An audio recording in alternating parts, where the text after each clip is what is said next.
Ngayon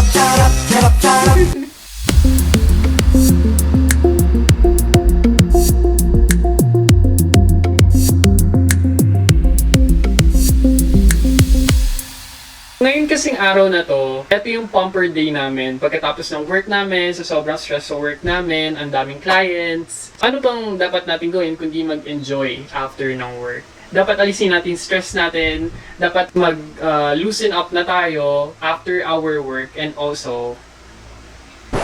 Sarap eh.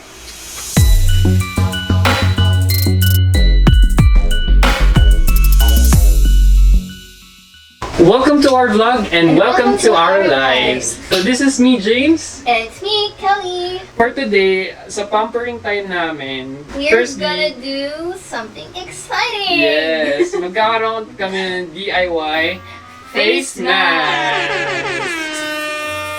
For today's DIY face mask, ang gagamitin namin for our is itong Ghost pad! gauze pad. So, sterilized gauze pad. So, I think ito yung ginagamit sa wounds. Yeah. So, ako ngayon kasi may wound ako dito sa tuhod. So, Pagkatapos sa pigsa, So, we use this. Kelly, wag mo na i-share. Actually, sobra lang talaga ito, guys. Yeah! So, yun nga. Gauze pad ang gagamitin natin. Which is, how much ito, Kelly? 7 pieces. 7 pieces lang. So, kapartner na itong gauze pad is ang gel base namin, which is itong aloe vera gel. So, aloe vera gel is very good for our skin. It can soothen. It is anti-inflammatory. Anti-inflammatory. So, ano pa ba yung mga benefits ng aloe vera? Search natin. Hey Google. What are the benefits of aloe vera gel? According to medical news today, antioxidants are important for health. Aloe vera gel contains powerful antioxidants belonging to a large family of substances known as polyphenols. These polyphenols, along with several other compounds in aloe vera, help inhibit the growth of certain bacteria that can cause infections in humans. Ooh, So, yun. Dinago yung ilong ko doon. So, nagsalita si Google. Sabi niya dito, nakapang siya,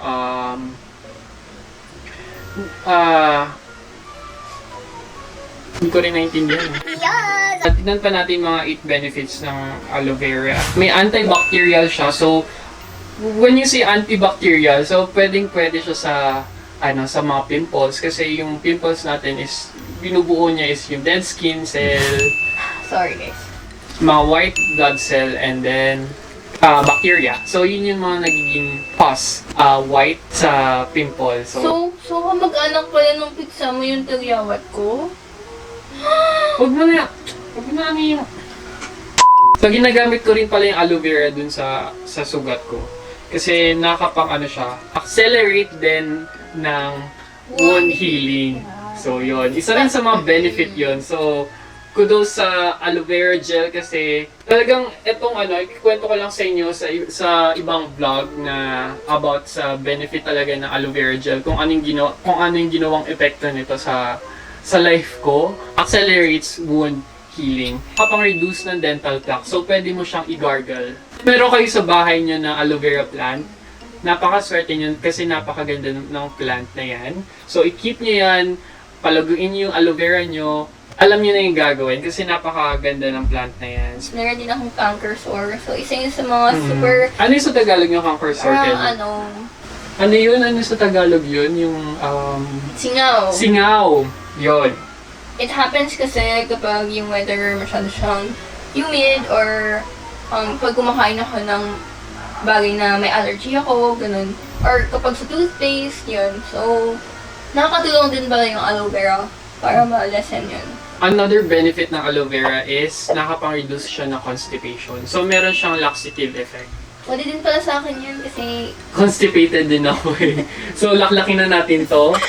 So, napakalaki ng benefit pala ng aloe vera, no? For improves skin and prevents wrinkles. Wait lang, wala So, pa naman tayo. antioxidant, tapos it prevents wrinkles. So, it improves skin and prevents wrinkles. What are the benefits of lemon naman? Pag-usapan natin. Lemon. Lemon. Tawagin ulit natin si Si Google. Ate Google. Hi Google! What are the benefits of lemon? Here's a summary from Healthline. Here are 7 ways your body may benefit from lemon water. It promotes hydration. It's a good source of vitamin C. It supports weight loss. It improves your skin quality. It aids digestion. It freshens breath. And it helps prevent kidney stones. Wow! Inom muna tayo ng pang-detoxify. So, si Kelly yung gumagawa nito.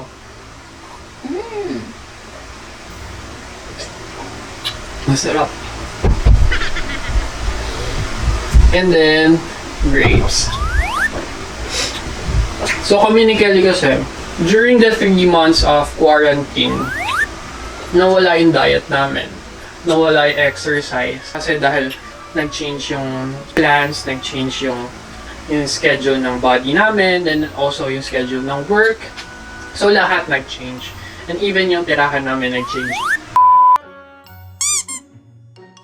So firstly, we're going to squeeze the lemon. Piga. Ang hirap Tigas. nag-squeeze. Hard siya. Hard. So, nakakalungkot lang guys kasi nalulungkot lang ako kasi hindi ko na-maintain yung body ko during this quarantine kasi mahirap din kasi sa part namin lumipat kami ng Manila from Palawan. Anyways, masaya naman kasi kasama ko na yung family ko, nakaka-give time ako sa grandparents ko. And then, may maganda kaming work na napasukan dito. And then, work from home lang din kami. So, yun na-squeeze na namin yung lemon namin. And then, second is, is-squeeze namin yung aloe vera dito sa mismong solution. And then, we're going to mix it. So, wala kaming popsicle stick. So, ang gagamitin na lang namin na is cotton buds. Cotton buds. We're stirring the solution. So, i-open ko to na. Ito siya guys. Abot ba? So, yun lang. Napapansin lang namin kasi sa mga sa mga mask na binibili namin para kay Terry, hindi umaabot dito. Hindi umaabot dito. So, hanggang dito lang. Dito lang sa gitna ng noon niya. Naman. Hairline check. Hey yo, I look kinda cute until I reveal my forehead check.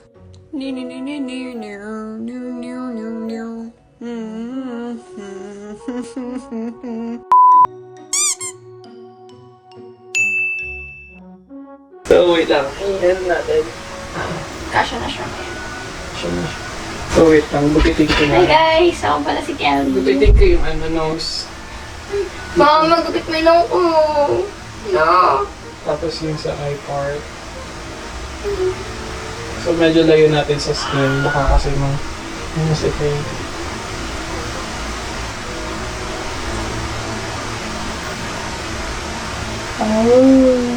So, ganito yung face niya. So, makikita niyo yung gupit. Ito yung eyes. Ito yung nose. Iba na yun. Ito yung niya, forehead. So, ito yung bonding namin mag-jowa. Kayo guys, anong bonding niyo mag-jowa guys? Or, So, nakita niyo na? or baka wala kayong jowa guys. Nakita niyo si Casper. Yung ghost. So, medyo nakakatakot siyang tingnan. So, yun. And then, yun. I-half lang namin to tapos ibababad na namin siya sa solution. Guys, bakit gano'n? Ang daming sobra. Ba't sa kanya sakto lang? Parang yung sukat niya kanina sa mukha ko yung dapat sukat para sa kanya. Parang kalahati na yung magagamit. Ganun. Siyempre, ganun mo. Tapos, saka mo Hawa ka masa. Close your eyes. Uy, nakakatakot ka. Nakakatakot ba? Hindi naman ako. Ganda-ganda ako, nakakatakot ako. Huwag mo siya ilapit. Ihugutin mo ganun, Hindi mo lang eh. Boring na ng vlog natin eh. Ano ba, uy? Ba't ka tumawa habang ginagawa mo? Saan na ba? Ayan. Eto to? Oo, ayan. Ako gagawa, nakakatakot ka. Hindi! Hindi mo nga magupit eh, pero tawa ka ng tawa. Kaya napupush, baka matusok yung mata ko. Huwag kang tatawa kapag ginagamit mo yung scissor. Alam mo na.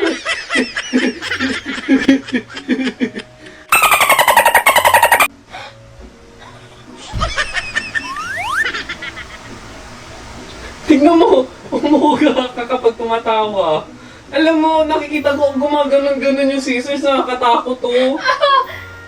Hindi naman kita sasaktan eh. Ano, hindi mo ako sasaktan pero ma-aksidente naman tayo. Hindi naman nangyari. Sige na, iganon mo. Tapos, huwag kang tatawa. God. Sa lips mo lang nga, i-ano man na natin yung lips. Huwag mo i-stretch, okay na yung ganyan. Say, Huwag kailangan mo ito. I-ano mo! Okay na, tapos na. Nabutas ko Dito na. na? Oo, nandun na. Okay na. Mata na lang. Yung mata ko, kahit huwag mo ano yun. Ito. Yan. Sandali lang, ito na. Okay na. Okay na. Sige. Oo, ay! Ano nga eh?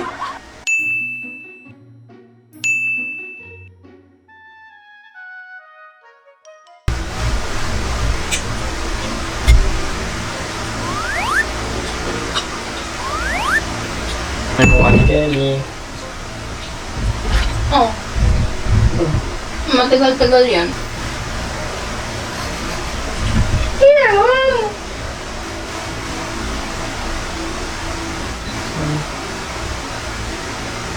Parang nakakatakot. Nakakatakot. Sorry, Meg. Okay. Tapos medyo bitter yung lasa niya. Ah! It burns! Kasi may lemon eh. Oh! It burns! Oh my god. Ah, sa forehead ko. Oh my god. Nararamdaman ko nag-expand. Oh my god. Teka. Nakakatakot yung itsura ko. Wait lang, i-ano mo yung mukha mo. Kaso, Tingala ka. parang may sugat kasi ako sa right side. Just may hinahawakan mo ba ito? Ito? Baka naman. Ganun talaga yung lemon. So medyo may burning sensation siya kasi dahil sa lemon, sa acid ng lemon. Wait, mahal ba? Yung sobra. Ganun na sila eh. For the meantime, nakatingala muna kami. Yan. Tingin tayo sa heaven. So medyo medyo masarap siya sa mukha, guys. Tapos medyo nagbe-burn siya. Anong experience mo, Kelly? Salita ka naman. Nakakatulala kasi yung kagapo ni Jane. Magbibilang kami ng 15 minutes. Set a timer for 15 minutes. For 15 minutes, starting now. 15 minutes later. So tapos na tayo sa face mask. You feel so fresh after this? I feel Oh my god. like I'm a lemon now. I'm a lemon. I-clean up lang namin yung mukha namin kasi may mga lemon pang particles sa mukha. Na na na na na na na yeah. You are the tequila in me. Ramdam na tinititigan ko ulit yung pores ko tapos mukha siyang constellation so may ano tawag nila Orion's belt. Medyo lumit yung pores. Lumit yung pores namin dalawa dahil dun sa ginawa naming aloe vera and lemon. So, Sa akin naramdaman ko na medyo masakit siya sa tagyawat pero favorable naman siya na gawin ulit. so yun nga, ito nga end result namin, which is sobrang refreshing sa mukha. Nag-tighten up yung skin namin. So, this is the end of our vlog. I hope na na-entertain kayo dahil sa mga pinaggagawa namin mga routine challenges. Please comment down kung ano pa yung mga gusto niyo ipagawa sa amin. Please don't forget to like, subscribe, and click the notification bell para palagi kayong ma-notify sa mga future vlogs namin. Yes. So this is the end of our vlog. So see you next week. Yeah. Later that night. Hi guys. Sige. ka tutulog. Yung set natin hindi pa tapos. So, Gusto tayo mag-vlog. oo nga. Kaya magniligpit pa tayo. Niligpit pa tayo. Nakatutok mo ako guys kasi alas 2 na. Hindi pa, alauna pa lang. So yun, Ayun na, para magligpit. so ginagawa namin tong vlog na to. Masaya kami na na-document namin yung pagsasama namin. And document namin life namin together. So parang the same lang naman din. Also, etong vlog na to is for us to track our progress sa life. Ganun yung mata ko. Guys, ngayon lang din na nalalaman na parang nagiging balag dun si Kelly. Oh my God. Oh my God! Nakita mo yun? Oh my gosh, i-close up Oh natin. my God. Hindi. Oh my God, hindi. Hindi ka nagiging balag. Ano yun? Yung light, tumatama dun sa, sa inner core. Sa inner, mo, inner eye. Kaya parang nagsasama siya dun sa white. Hindi siya balag. Nagkakaroon lang ng light effect. If you want to have your own vlog, have a goal in mind kung ano yung goal niyo sa life, and then also kung ano yung reason kung bakit niyo gusto mag-vlog, hindi dahil sa gusto mong kumita ng pera sa YouTube, but etong vlogging kasi is for those people na gusto mag-track. Kaya nga may vlog, diba? If that makes sense. For those na gusto mag-subscribe sa amin to see our progress in life, kung ano yung kaya natin gawin, please subscribe to our channel, like this video, and comment down below kung ano yung mga challenges na gusto niyo ipagawa sa amin. Medyo inaantok na kami. And then, yun, magliligpit pa kami. Hindi mo yung kalat namin. Yung mga kalat namin. Bye guys!